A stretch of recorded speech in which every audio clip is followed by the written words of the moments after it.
distress, I cried unto God, and He heard me, and of His holy hill shine on me, light of God. Bonjour, c'est une bonne journée, une journée glorieuse. Dieu veut vous rencontrer et faire quelque chose de glorieux dans votre vie. C'est pourquoi vous écoutez cette émission. Aujourd'hui, on continue avec le sermon sur le mont et nous allons sauter de certains versets. Mais je veux que vous voyez quelque chose des Écritures, Matthieu chapitre 5. Aujourd'hui, nous allons lire dans verset 26. Mais nous pouvons commencer avec des versets précédents. Mais il y a quelque chose dans verset 26. Jésus a dit en vérité, je vous le dis, vous ne serez pas libérés tant que vous n'aurez pas payé la dernière fraction d'un centime. Qu'est-ce qu'il parle? Qu'est-ce qu'il dit ici? Vous connaissez l'histoire de gens qui sont impliqués dans une situation terrible et ils ont mal calculé et ils n'ont pas fait la paix. Et quand les choses tournaient contre eux, il devient difficile de faire la paix. C'est difficile de faire la paix. Je veux que vous compreniez quelque chose ici. Pour avoir une meilleure compréhension, allons dans les versets précédents. Ça nous aidera beaucoup. Jésus a dit, en verset 23, donc, si vous offrez votre offrande à l'autel, souvenez-vous que votre frère a des griefs contre vous.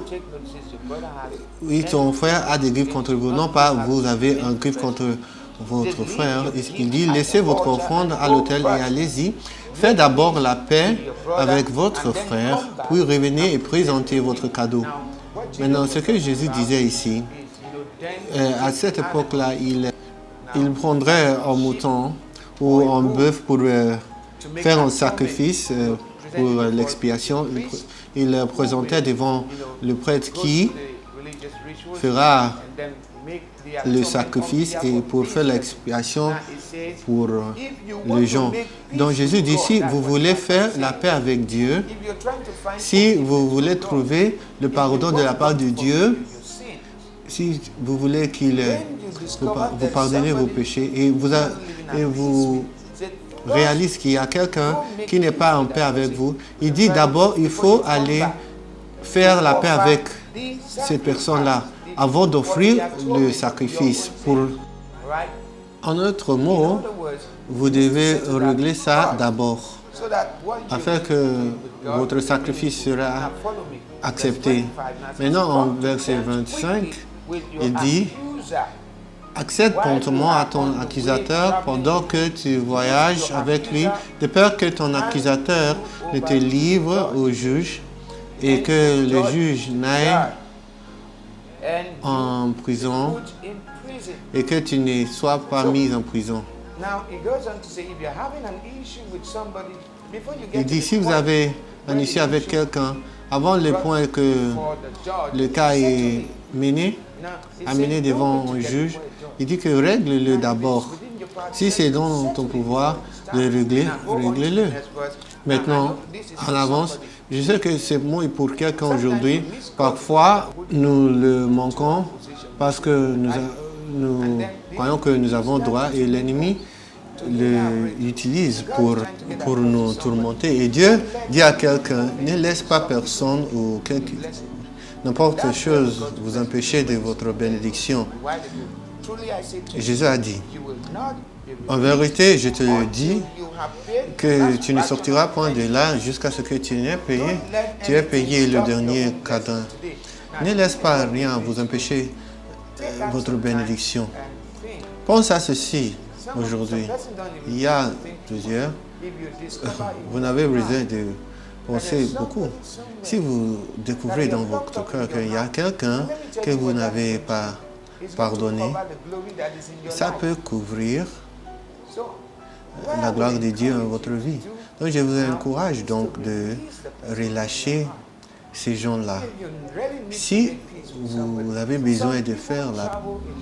Certaines personnes voyagent sur une longue distance cherchant la faveur, mais ils n'ont pas fait la paix avec celui qui est dans la même maison. Parfois la raison pourquoi les gens ne reçoivent pas leur bénédiction, c'est parce que elles-mêmes, ils se sont empêchés de la bénédiction de Dieu. Et Jésus nous fait réaliser ici qu'il faut vivre en paix avec tous les hommes. Parfois, la personne que vous cherchez, et la personne avec qui vous avez un problème, il connaît quelqu'un qui peut vous donner la solution. Mais si vous avez des problèmes avec cette personne-là, vous allez avec votre propre main empêcher votre percée.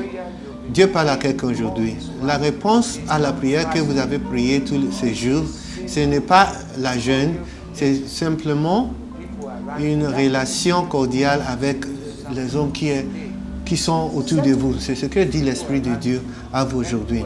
Sois en paix avec votre prochain et vous aurez une atmosphère libre, moins de tension, moins d'anxiété, plus de confiance, plus de faveur viendront en votre vie. Tu ne dois pas perdre la bénédiction de Dieu à cause de certaines choses dans votre cœur, comme l'amertume. L'amertume fera votre vie amère et peut empêcher votre bénédiction. Mais débarrassez-vous-en et vivez la vie que Dieu veut pour vous. En verset 27, il dit, « Mais vous avez entendu qu'il a été dit, tu ne commettras pas d'adultère, mais je vous dis que quiconque regarde une femme avec un mauvais désir pour elle a déjà commis un adultère avec elle dans son cœur. » Prends note de l'objectif de Jésus, ce qui se passe dans le corps. Donc je vous pose la question aujourd'hui, on va continuer demain. Qu'est-ce qui se passe en ton cœur? C'est toi? Ton cœur est-il rempli de la lumière ou des ténèbres? Es-tu assuré de sortir aujourd'hui et tu as confiance que Dieu est avec toi, ou tu connais dans ton cœur que tu es loin de Dieu?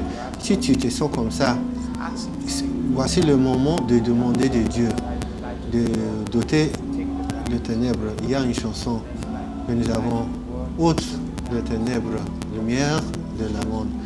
Que les gens se réjouissent et les nations qui s'égaillent parce que tu es Emmanuel. Le Seigneur veut entrer dans votre cœur aujourd'hui. Simplement, refuse les ténèbres et accepte la lumière. Laisse aller l'amertume, laisse aller la colère. Je dirais que c'est bien avec vous. C'est bien avec votre corps, votre âme et votre esprit. Au nom de Jésus. Simplement obéissez à Dieu aujourd'hui. Et vous verrez la réponse à votre prière. Que Dieu vous bénisse.